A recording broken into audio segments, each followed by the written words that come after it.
चले गए थे। उसी समय दुर्योधन के पास अश्वत्थामा आया। दुर्योधन की दुर्दशा देखकर अश्वत्थामा जो है विकल हो गया। अश्वत्थामा दुर्योधन के पास गया और कहने लगा, आपकी ऐसी दशा कैसे हुई, बताइए, मैं आपकी क्या सेवा कर सकता हूँ। दुर्योधन कहने लगा, मित्र, हम तो 100 भाई थे और आज एक भी नहीं है। और बोले, सबसे बड़े दुख की बात तो ये है कि हमारे शत्रु 5 भाई थे और वो 5 के 5 हैं। बोले, एक भी मर जाता तो मुझे थोड़ा सा संतोष होता। अश्वत्थामा दुर्योधन से कहने लगा कि मित्र, अगर तुम्हारी यही अंतिम इच्छा है तो तुम एक की बात करते हो, मैं 5 के सिर काट कर लाता हूं। अब अश्वत्थामा चल पड़ा, परंतु प्रभु की महिमा महान है, जो वो चाहेंगे वही होगा।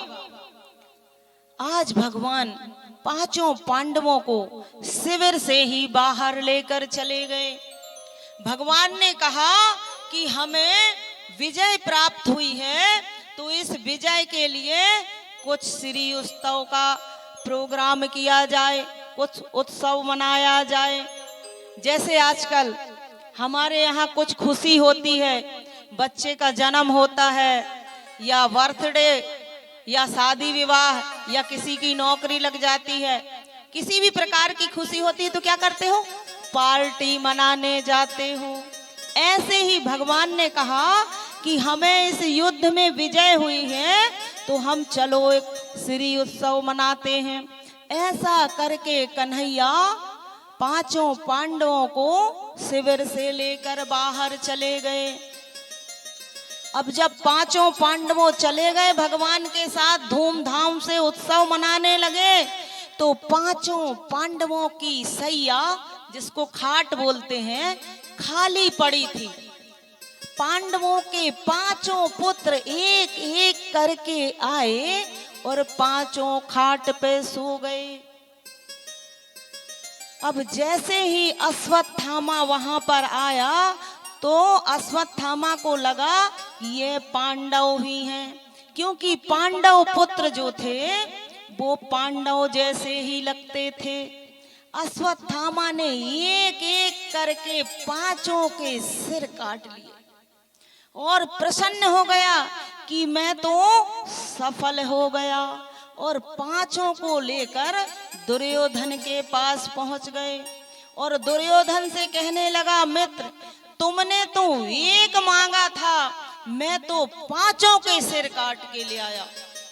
दुर्योधन भी प्रसन्न, सोचा कि ठीक हुआ, परंतु जैसे ही दुर्योधन की दृष्टि उन सिरों के ऊपर पड़ी, दुर्योधन ने गौर से देखा तो दुर्योधन बहुत दुखी हुआ।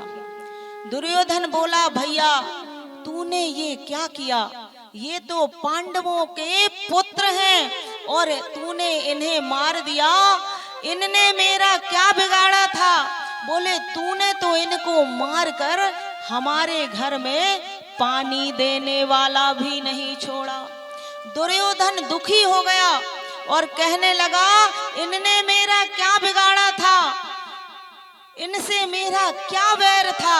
ऐसा कहते कहते दुर्योधन ने भी अपने प्राण त्याग दिए। अब अश्वत्थामा